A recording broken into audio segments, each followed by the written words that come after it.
que não é esse lugar da dispersão, da desmontagem, não é também uma elaboração, não é também um lugar epistemológico. Ela precisa ser montada, precisa estar dentro de uma estrutura textual. Existem esses outros lugares epistemológicos, essas outras elaborações teóricas. E se a gente não reconhece, a gente não está espelhando esse comportamento estrutural, esse eurocentrismo, não é também ser eurocêntrico?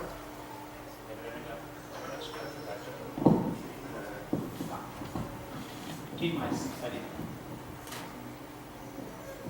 Gabriela. Como a gente tem tempo, eu acho que vale a pena responder. Um a um?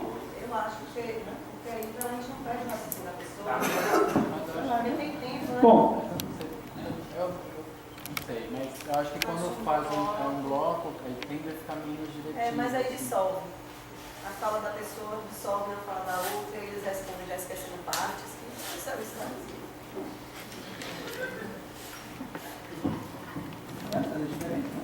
acho que eu topo experimentar assim, tudo bem. Por mim, tudo bem.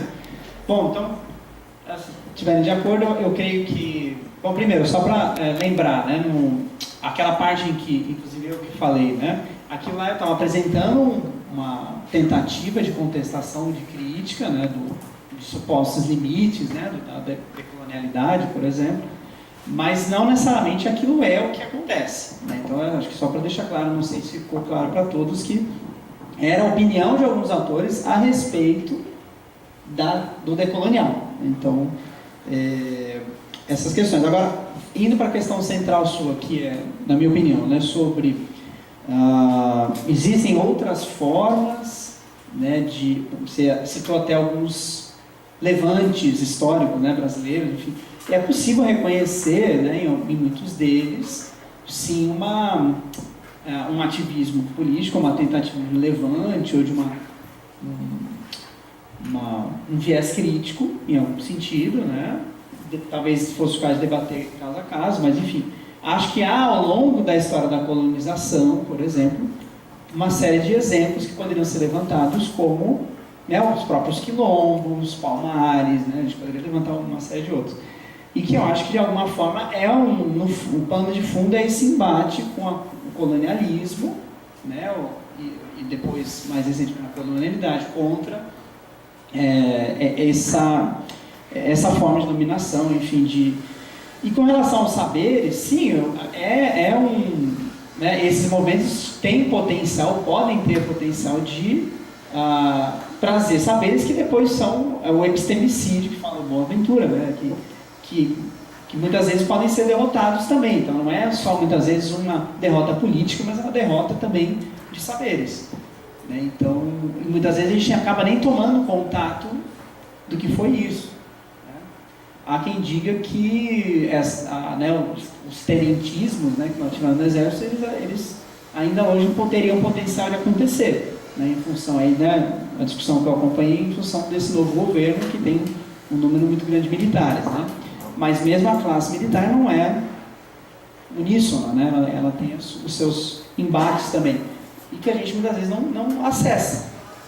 Então, e aí a questão textual, eu creio que sim, que a forma textual acadêmica não é a única forma de fazer embate ou de reconhecimento de ideias importantes, né? Então a gente deu exemplos no nosso campo da arquitetura, né, de espacializações ou ou ambiências que traduziriam esses saberes contra-hegemônicos ou, né, anticoloniais, etc., nas várias formas de denominar isso, mas que não se manifestam no discurso escrito nem acadêmico. A laje não é algo acadêmico, né? A gente está aqui explicando a laje, mas não, né, no ponto de vista, mas eu creio que sim, que é possível se manifestar. Numa das aulas nós mostramos as várias manifestações culturais que são, né, expressões de movimentos indígenas ou negros, enfim, e até eu falei, né, capoeira ou candomblé, tem muitos saberes ali que não são, né, apenas, que não se restringem àquele evento em si, né, e não se manifestam num texto. Então eu creio que sim.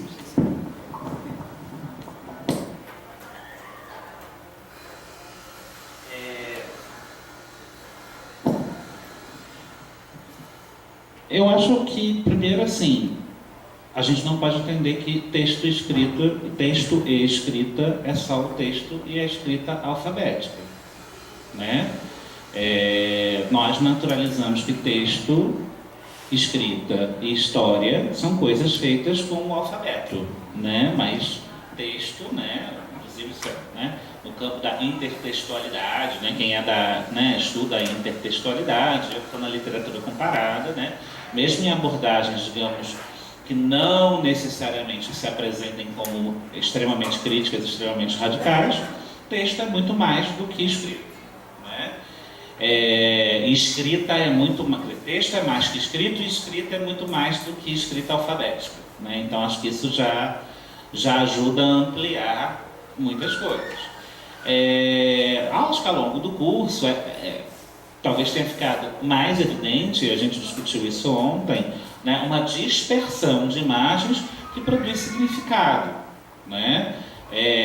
O papel aqui foi reunir, justapor essas imagens para mostrar o quanto elas estão dispersas no tempo, mas, né, muitas vezes dando o mesmo significado. Isso é conhecimento, só que a gente tende, porque a gente é moderno, a achar que a palavra conhecimento sempre está ligada a coisas boas, né? Você pode ser levado a conhecer significados absolutamente terríveis, né? O racismo já foi justificado pela ciência, né? E aquilo era conhecimento, né? O darwinismo é uma teoria que explica o mundo a partir da competição, né? E a competição não está na natureza. Então, quando o biólogo fala que o Darwin viu que a existência era uma luta pela vida em que as espécies competiam, isto é um olhar humanizado sobre a natureza que naturaliza uma das emoções humanas, que é a competição. Com certeza, se ele tivesse olhado para as relações que a gente tem na natureza, que se parecem, né, com cooperação, né? Se a gente começa a chamar de cooperação, a gente já está dando um significado que lá não está acontecendo de fato, né? Se ele tivesse olhado para o que a gente entende como cooperação e feito toda uma teoria baseada em cooperação, a biologia seria outra, né? A biologia seria outra biologia e muito mais próxima do bem viver, muito mais próxima da permacultura, muito mais próxima de paradigmas outros que estão tentando tensionar isso. Então, dentro do que você falou, eu acho que sim, né? A academia é um dos lugares de produção de conhecimento, mas o conhecimento é disperso. Só que todos os o conjunto de conhecimentos estão sempre em disputa, eles não estão flutuando na nossa cabeça, aí sim, né, numa espécie de Babel, em que está tudo aqui confuso, eu aciono o que eu quero, né? Existem hegemonias e contra-hegemonias na forma de fazer e nos significados produzidos em cada forma de fazer. Candomblé e Igreja Evangélica produzem a sua maneira conhecimento escrito e não escrito, mas há disputa necessariamente o tempo todo, né, de qual conhecimento religioso é válido. Tá? Enfim, não sei se eu respondi, mas eu acredito que não, a academia não é o único lugar, mas nós somos um grupo de pesquisa que se apresenta como grupo de pesquisa e trabalha como imagem, e dentro desse campo das epistemologias, dentro do universo da academia, a gente está se repensando a partir dessa experiência de imersão, que foi muito radical de preparar esse curso para vocês, foi extremamente radical de preparar esse curso para vocês, tá? Quando você fala assim, darwinismo, você está falando de quê exatamente? Porque assim, às vezes me parece que para alguns autores do decolonial vocês fazem absolutamente situado, né, um conhecimento situado, e para outros está absolutamente fora do seu contexto histórico, e aí passa a ser universalizado, etc. Assim, isso me preocupa um pouco, já que é um curso, né, e tem alunos e tal, porque eu acho que qualquer conhecimento, qualquer saber, não só situado no espaço, como também situado no tempo, no seu tempo histórico. Porque assim, tem algumas simplificações que podem gerar uma confusão. Assim, sobretudo quando para uns é situado e para outros não é. E me pareceu desde o início que a ideia, posso estar equivocada, tá? Posso ter entendido errado, mas me pareceu desde o início que a ideia do decolonial, tanto é que vocês estão reivindicando a questão da América Latina, do lugar de cada um dos autores, etc., era situado, certo? Porque assim, peguei, por exemplo, a crítica que foi colocada com a Adriana Caula ali, porque foi me orientando, então eu conheço, então eu posso falar melhor. A crítica parecia, da Adriana, que ela estava fazendo uma crítica ao Gordon Cullen. Ela não está fazendo uma crítica ao Gordon Cullen, ela está fazendo uma crítica. O Gordon Cullen, naquele momento, nos anos 50, na Inglaterra, fazendo o que ele estava fazendo as críticas que ele estava fazendo, dentro da sua situação lá da Inglaterra, dentro do Art Craft Movement, é uma coisa. Outra coisa é como no curso que ela fez o mestrado, por exemplo, que eu também fui professora, o Gordon Cullen é colocado como uma imposição para se fazer um exercício usando o Gordon Cullen no Brasil, no Rio de Janeiro, e aí ela vai ao exemplo na favela, que é impossível. Então, ela está fazendo uma crítica àquilo, que é já, e ali parece que é ao Cullen. E é como se fosse pedir ao Cullen algo que é impossível para ele. Ele está num contexto da Inglaterra daquele momento, e aquilo que ele faz naquele momento dentro do campo da arquitetura e do urbanismo é fundamental, porque ele vai sair andando pela rua e vai ver a cidade dele, lógico, ele não vai fazer a cidade do outro, né, na tribo amazônica, ele está falando da cidade europeia, óbvio, ele é europeu. Então é estranho, porque pro autor brasileiro fala do Brasil, agora o autor europeu não fala da Europa, entendeu? Eu acho que quando é situado para qualquer lado. Aí me parece que tem alguma coisa aí de, como é que eu posso dizer, não sei, parece, fica um pouco uma tentativa de, e aí, desculpa, mas porque também a crítica é ao dualismo, parece que fica um dualismo, entendeu? Parece que fica, não estou falando que nem que são vocês, mas me parece, eu fico me perguntando o tempo todo se não está caindo naquilo que está sendo criticado, de cair num dualismo, porque aí, para os autores latino-americanos, são absolutamente situados. Os autores outros não tem situação nenhuma, não tem contexto nenhum, tem uma simplificação exagerada, e aí fica um pouco, perde a complexidade. Porque, por exemplo, quando eu sugeri o Ângelo de Andrade, não foi por acaso, foi quando eu tive a primeira vez, e aí eu já falo desde o início, eu queria agradecer muitíssimo, aprendi muitíssimo em decolonial, que eu conhecia muito pouco. A primeira vez que eu fui apresentada foi com um orientando, que chegou com o texto do Mignolo, Estética Decolonial, né?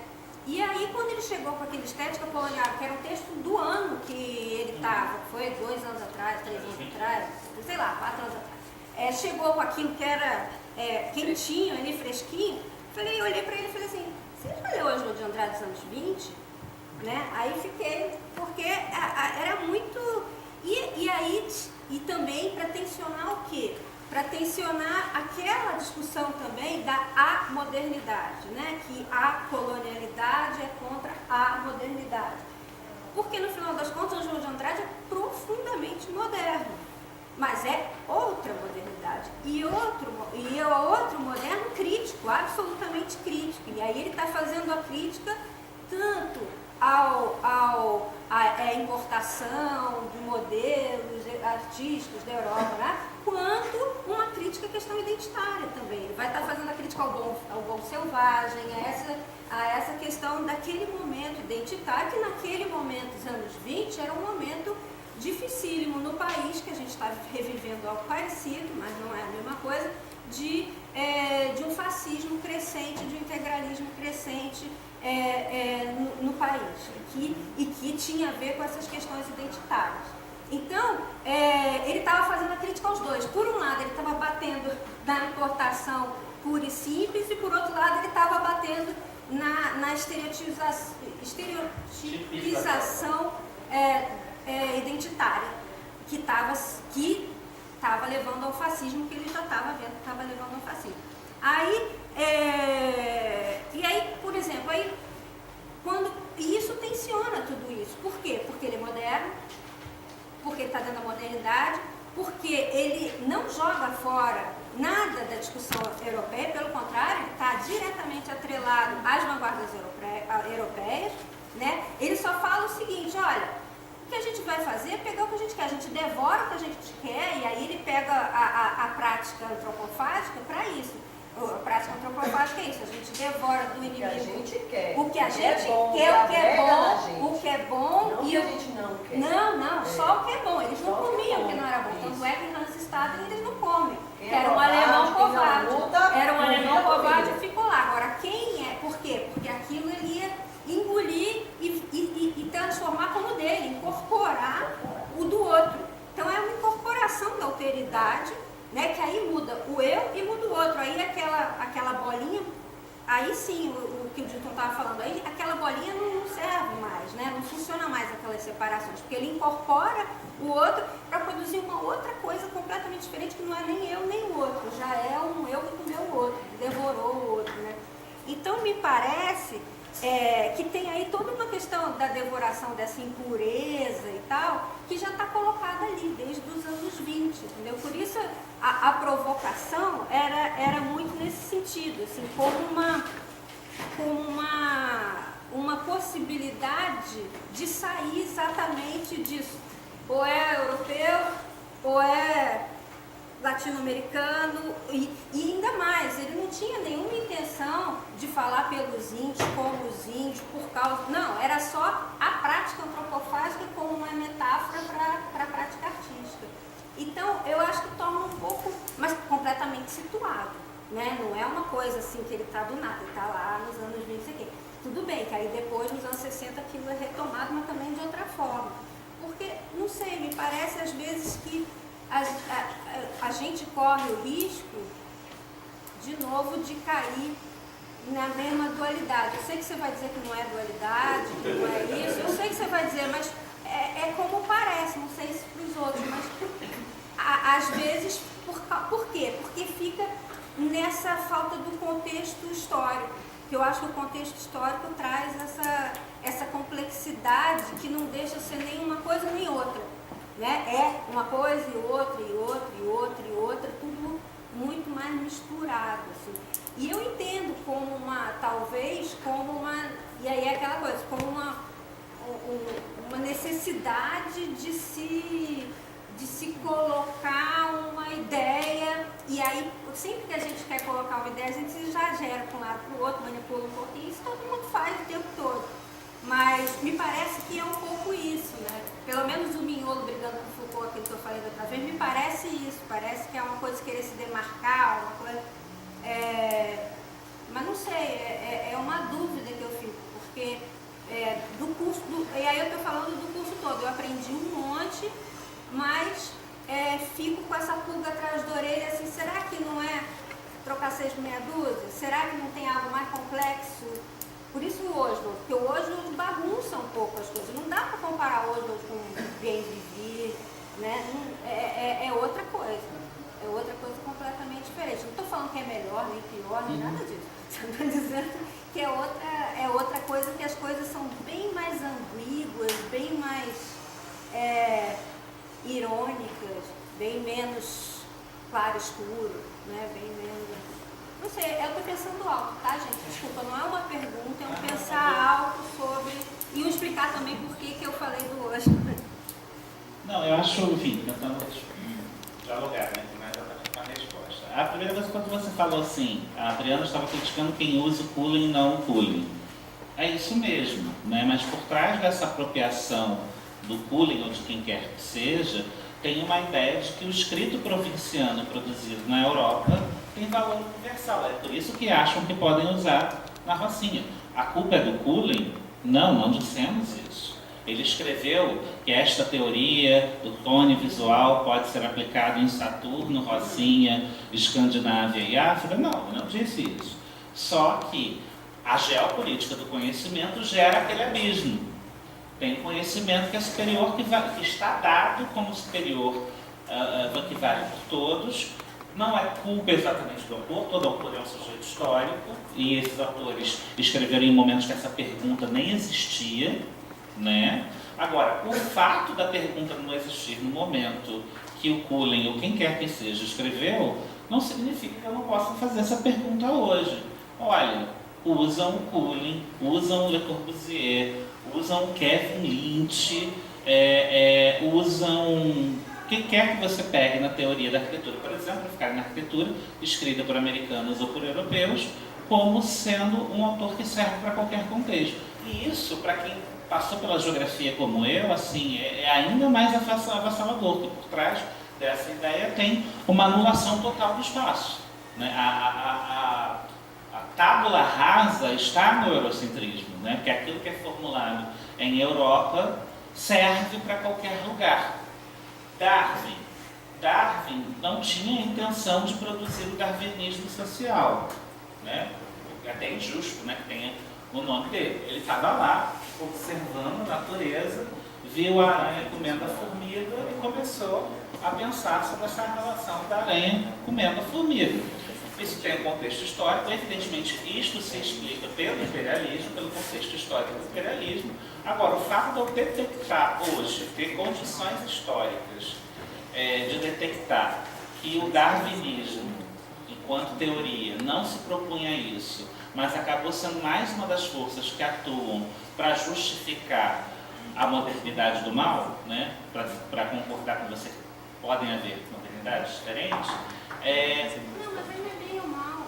Não é bem e mal. Aí fica na dualidade. Tá, na modernidade, mas que causou mal, né? Para atitudes históricas dentro desse processo, que podemos chamar de imperialismo, podemos chamar de modernidade. Se Darwin não teve a intenção, ok, nós sabemos que não tivemos, mas não podemos deixar de dizer que esta teoria foi utilizada para isso. Retirada do seu contexto, a teoria, não sou eu que estou retirando a teoria do contexto histórico, foram os acadêmicos que retiraram, né, foram os cientistas que retiraram a teoria do Darwin de seu contexto original de formulação e transformaram, por exemplo, em darwinismo social, tá? Como forma de justificar uma dominação. E a gente está falando sobre isso, tá? E eu reitero, assim, primeiro assim, hoje eu já era moderno, ele estava na modernidade. Eu, Gabriel e Marcos também, né? Nós estamos na modernidade, né?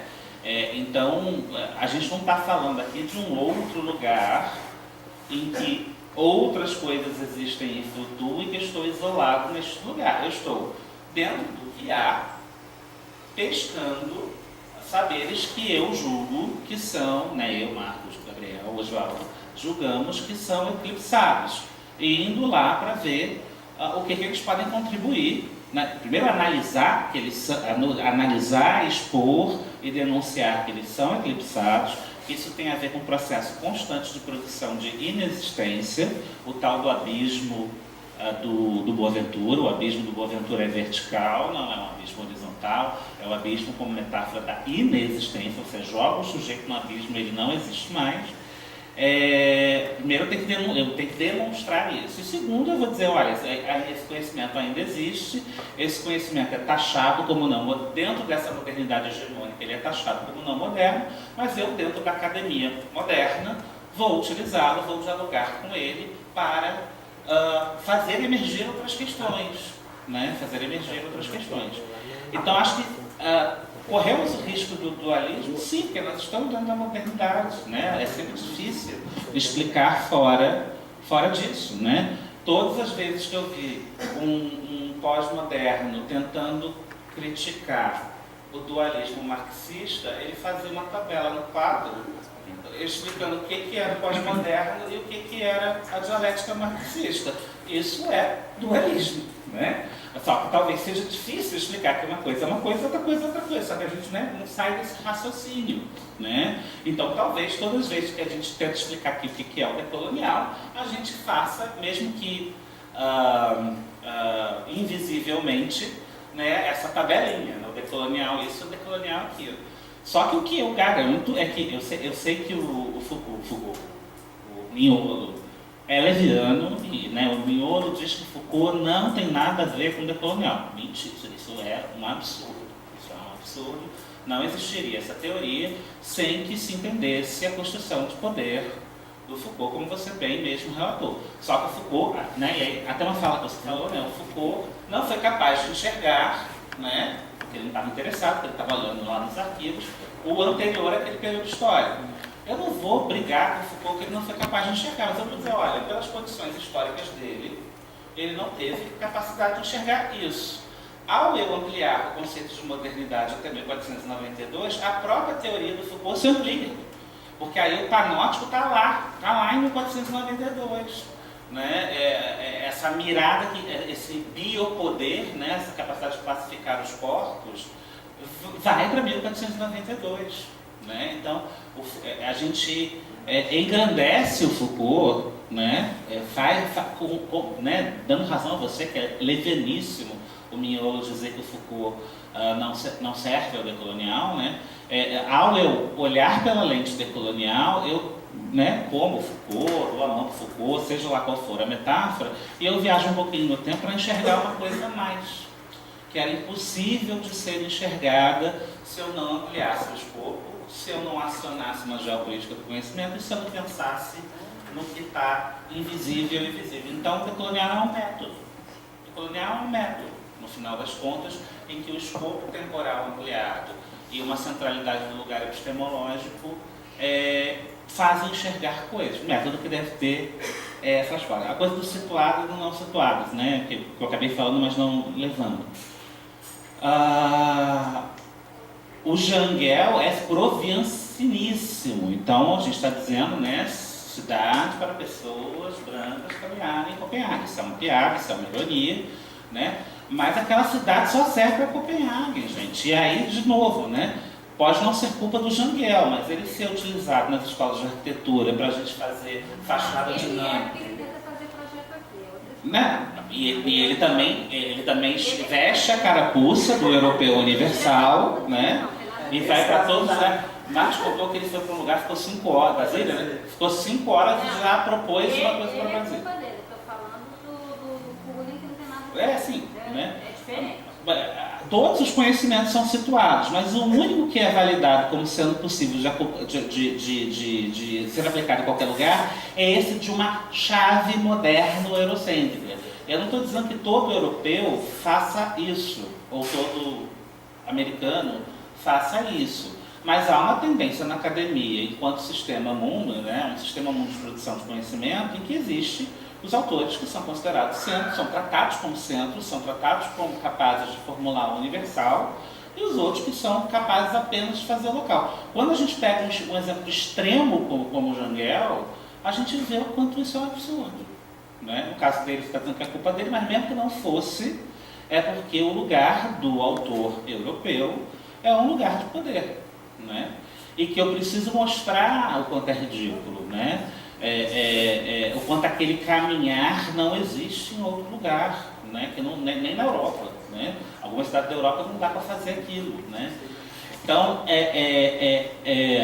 ao longo do curso, as dúvidas passaram muito por esse lugar, como se o decolonial quisesse desmerecer, destruir e jogar fora determinados conhecimentos. É apenas mostrar que eles são tão situados quanto os outros, mas são tratados na chave universal. Posso ler agora? Quem mais?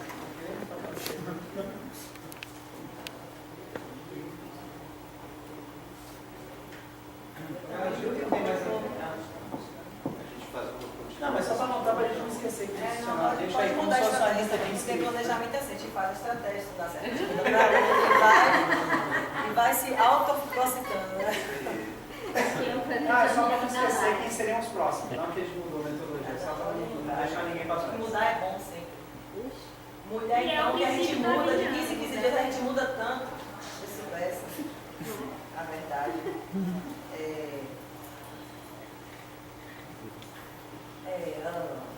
A laje. Vocês mostraram a laje para mim,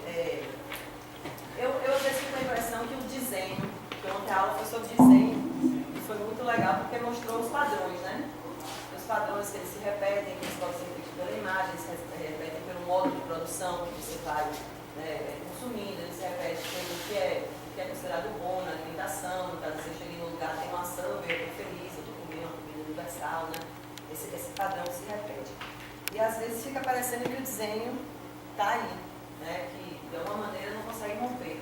Não porque vocês não consigam, e não porque vocês não estão na teoria mostrando ele e trazendo ele, mas porque às vezes tem alguns elementos que seriam centrais para você desconstruir esse desenho que talvez pela questão do tempo da aula, do nível de aprofundamento que dá para fazer, que não surge, né? Porque, por exemplo, falar da laje e falar que a laje ela é um desenho densudo porque ela tem múltiplos usos, eu acho que não é por aí o argumento, porque múltiplos usos a gente faz em qualquer lugar que a gente esteja, não precisa estar numa laje exatamente. Eu acho que o que faz a laje um desenho densudo, no caso de romper, é mais as lógicas econômicas e de construção, de saber que estão colocadas ali na produção daquela laje, que são diferentes do que é um conhecimento organizado dentro da academia, ou uma relação de compra e consumo. Eu compro o seu serviço, o pedreiro vai lá e faz. A gente sabe que a laje ela acontece às vezes 4 horas da manhã, com as pessoas fazendo um feijão em casa, que todo mundo está dando o seu trabalho ali pelo prazer, pela cooperação, muito mais do que pela relação de troca a gente fala de geral. Então, acho que isso... Conhecido vai ter laje, não vai ter uma laje. Né? Eu acho que isso é muito mais um elemento de se trazer a potência da laje do que exatamente porque ela é usada para a diversão, ela é usada para tomar sol, porque ali, de qualquer maneira, tem colonialidade acontecendo dentro da família, né? Por mais que ela seja um espaço que está produzindo descolonialidades, ela está totalmente banhada e atravessada por colonialidade. A gente sabe disso. Tem relação de poder, tem a milícia, tem o traficante que está ali, tem a mulher que ela está o tempo inteiro sendo punida. Também não tem. Mas o fato da laje e desse conceito não tira a colonialidade lá. Eu acho que quando isso não fica, emerge no discurso de vocês, fica um pouco insurgente, né? Fica um pouco... Não traz, acho que... de Freitas voltando por cima. E aí, eu acho assim que o Marx, ele tem vários muxoxos, inclusive no caso do bem viver, que tenta mais vir para uma questão do socialismo, que é uma crítica hoje dos movimentos de esquerda que nega esse bem viver mais andino, que no caso é sair do antropocentrismo e ir para uma relação de biodiversidade, né? De ancestralidade não humana, ancestralidade de biomas, planetária, porque são bilhões e bilhões de anos de coisas acontecendo para a gente surgir aqui. E aí, eu nunca li Darwin, né? E aí eu acho que a gente fala muito de Darwin sem ler ele. E eu vou falar de Darwin sem ler ele, mas eu vou me apropriar da fala de um outro pesquisador, que é o professor Antônio Nobre, que ele está pesquisando mudanças climáticas, ele está falando de serviços ambientais, serviços ecossistêmicos, inclusive num programa que ele faz, que a Fernanda Torres faz uma entrevista com ele faz um resgate de Darwin, falando assim, olha, Darwin, ele não disse que a evolução ela é a partir da competição.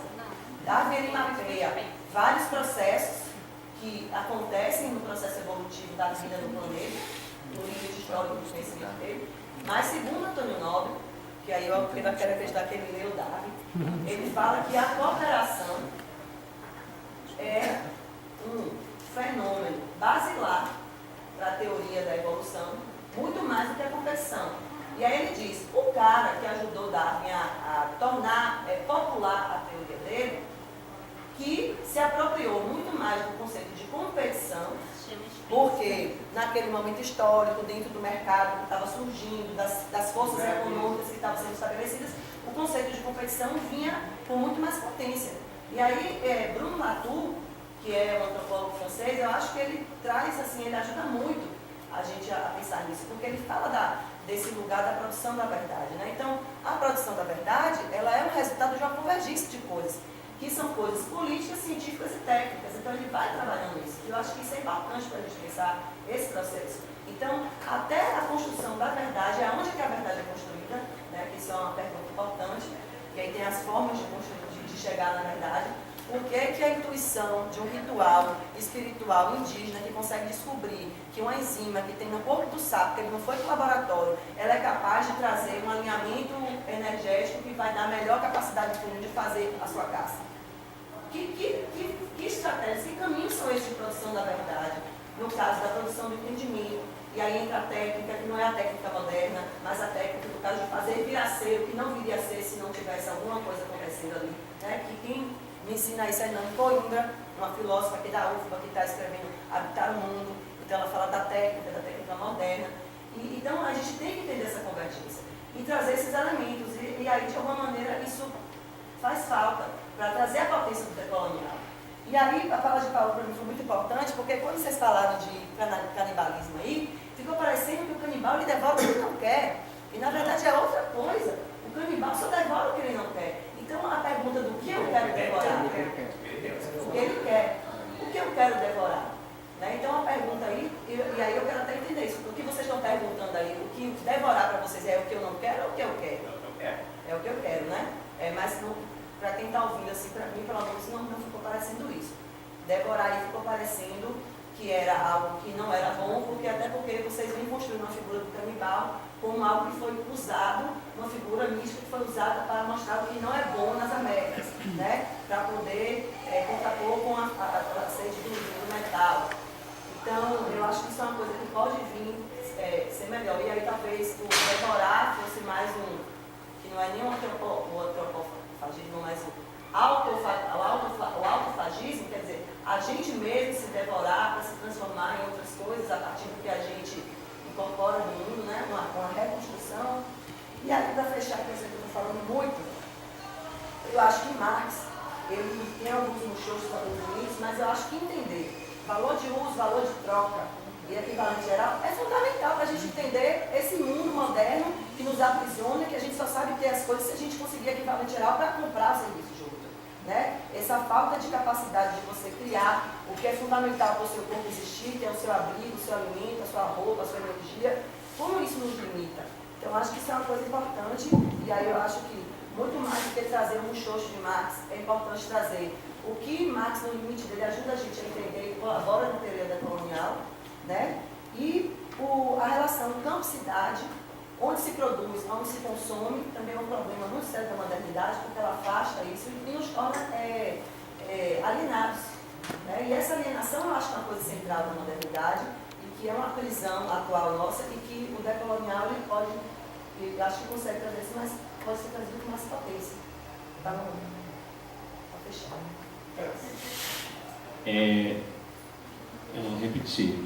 O decolonial não está interessado em manchar a imagem de ninguém, em acabar com a reputação de nenhum autor, jogar fora. Para dar aula de estudos urbanos no Caunila, eu dou o capítulo 1 do Capital, assim, porque não tem maneira mais fácil de explicar do que a partir de Marx. Agora, o Mignot é muito leviano, mas se tem uma frase que eu adoro dele, por que as pessoas ficam tão incomodadas?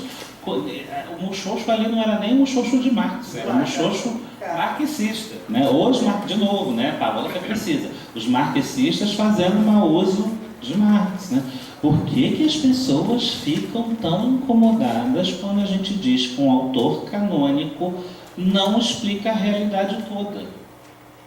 Né? Nenhum de nós acha que tem a possibilidade de explicar a realidade toda.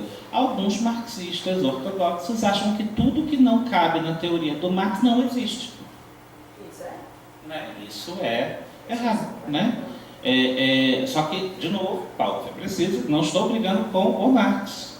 Né? Estou brigando com o uso de Marx.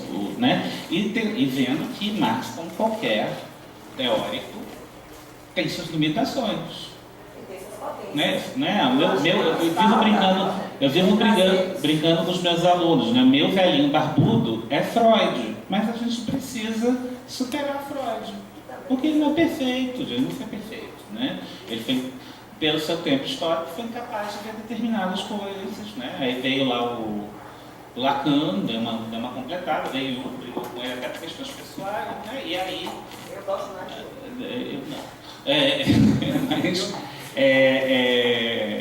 Eu sou um decolonial com suas contradições, assim, né? Eu sou bem freudiano. E gosto de todas as contradições que eu tenho. Mas é isso, assim. assim, é realmente muito impressionante o lugar do autor canônico na academia. Assim. A gente faz uma ressalva a determinado autor, né? A gente, qualquer pessoa, né? A gente, qualquer pessoa, faz uma ressalva, um autor faz uma piadinha e a gente é acusado de jogar fora o autor, né? E aí, sobretudo pelos marxistas. Então, o decolonial, ele quer a convivência de saberes, ele quer a ecologia de saberes, ele não quer uma imposição de um saber único, né? De novo, retomo um autor... Ele é forma de saberes. Ele é formas de maneiras de fazer... E maneiras de produzir conhecimento que não são só o acadêmico, né? De novo, o Scott William Russell, que é um professor da geografia da FRJ, ele fala que estamos vivendo, neste momento da ciência moderna, um momento de sintagmas, em que não há um paradigma único e que você tem composições mistas em abordagens distintas, né? E ele, no texto dele, diz que já houve outros momentos de sintagmas na história da ciência moderna, mas que eles, às vezes, né, quase todas as outras vezes eles acabaram, mas que são os momentos mais ricos, né, de produção do conhecimento. Aí para Laje, né? A gente, porque eu na primeira semana falei pra caramba, falo pra caramba, não tinha tempo para discutir, saía às 10 horas da noite. Acho que quem assistiu todas as aulas, tudo bem que Marcos e Gabriel de fato têm mais poder de síntese do que eu, mas a gente se esforçou para as aulas ficarem menores e dar tempo de debater. Epistemologia da Laje foi um texto que eu demoramos 1 ano para escrever e foi reduzido em 3 slides aqui. Evidentemente não foi corrido, né? O que a gente está querendo... todos os textos. O que a gente está querendo dizer... Demorou 1 ano sofrendo, assim, foi um texto que a gente sofreu para escrever. E que a gente achava que não ia conseguir, tá? Inventou doença para quem estava pedindo os prazos para a gente, Léo foi internado, teve todo tipo de mentira para a gente entregar atrasado, inclusive. A Laje está sendo evocada ali, dentro da ideia de desenho do Escobar e do Gutierrez Borrero, como sendo algo que dentro da antropologia e dentro da arquitetura, a Laje tenciona. Porque a Bianca pega um texto famoso do Roberto da Mata, Casa e a Rua, para dizer que ele bota a casa e a rua lá no texto dele como sendo elementos explicadores da sociedade brasileira. O que era espaço doméstico e privado, o que era espaço público, etc. Enfim, não vou reproduzir.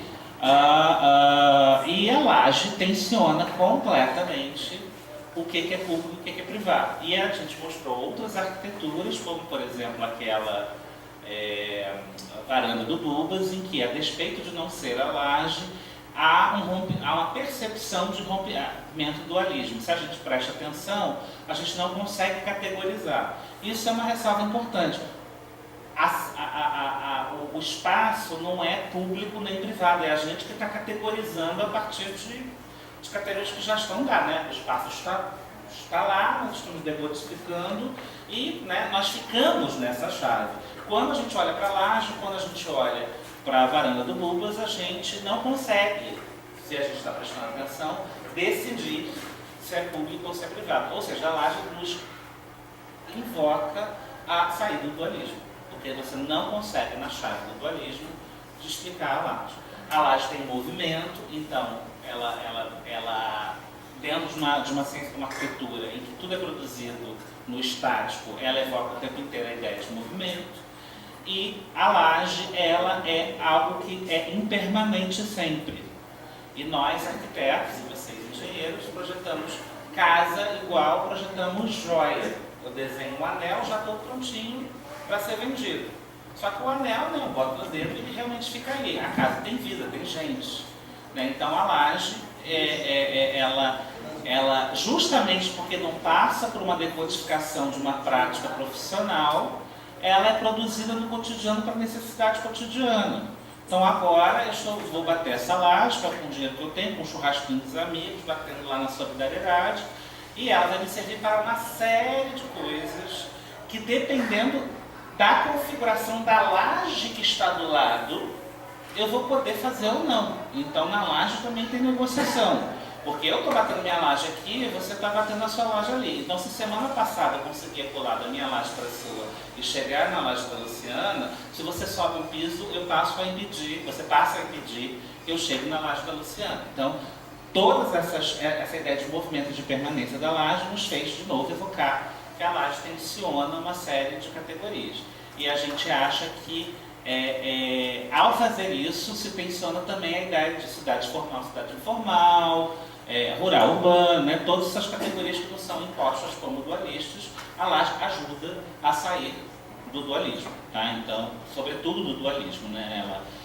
Mas ela também fala de uma inferioridade e superioridade das técnicas, de quem projeta, né? O arquiteto tem um saber superior, o pedreiro que está fazendo a laje não, embora tenha muito a se aprender com a concepção da laje numa prática de ateliê de projeto. O aluno tem que pensar na impermanência, é algo que deveria ser valorizado, tá? Então, é mais ou menos isso que a gente está querendo dizer. Ela é um evocador de rompimentos, tá?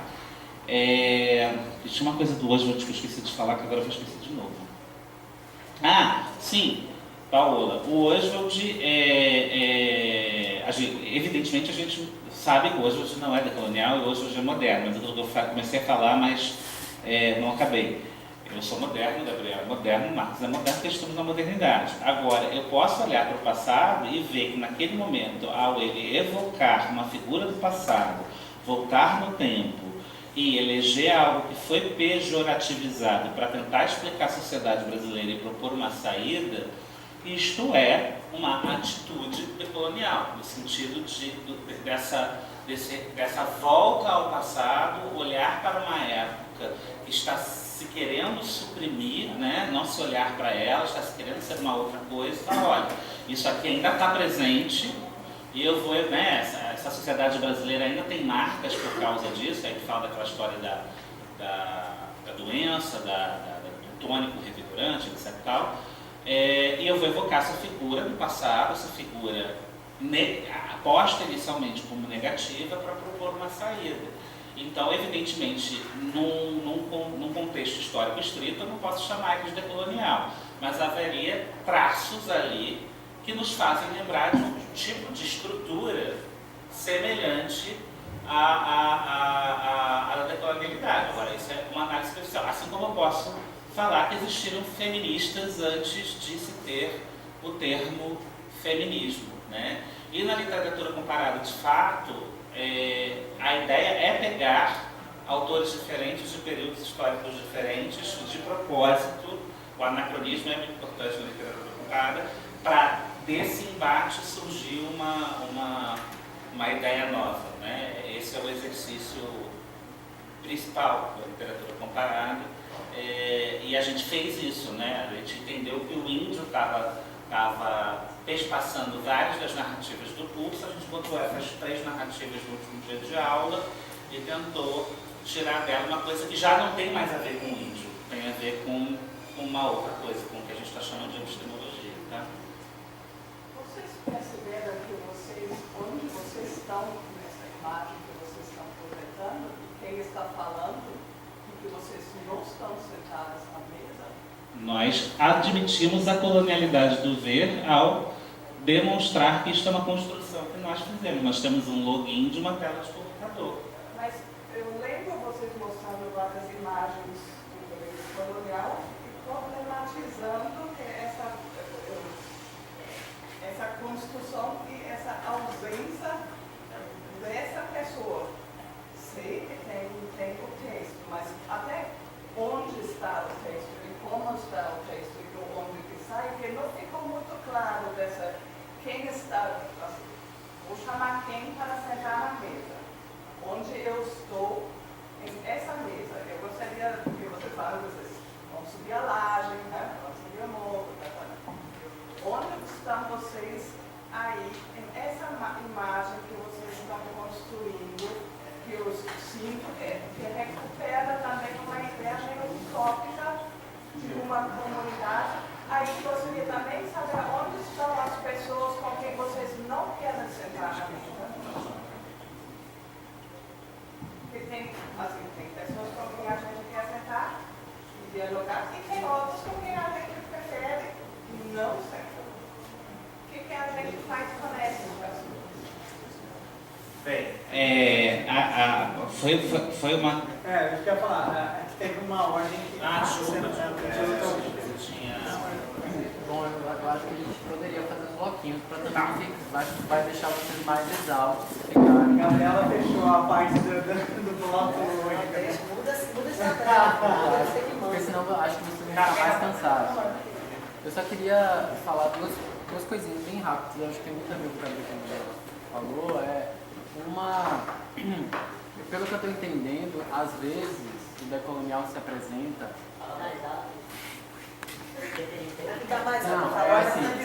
eu acho que assim, essa coisa do situado, né, entender esses momentos em que esses discursos emergem nos ajudam a compreender como eles foram valorados ao longo do tempo, como essas valorações mudam, né, como às vezes pode até acontecer, como foi com a Gabriela, uma inversão da própria teoria do sujeito, né? Naquele contexto, um outro sujeito, fora, que não estava ali a princípio, ressignifica uma teoria prévia. Então, eu acho que me parece às vezes que o decolonial centra nesse lugar de enunciação muito preciso, né, do momento da emergência, mas esse acúmulo e esses momentos de ressignificações são extremamente importantes para a gente entender as disputas de poder e tentar entender por que hoje nos é possível falar isso. E nesse sentido, é muito importante da gente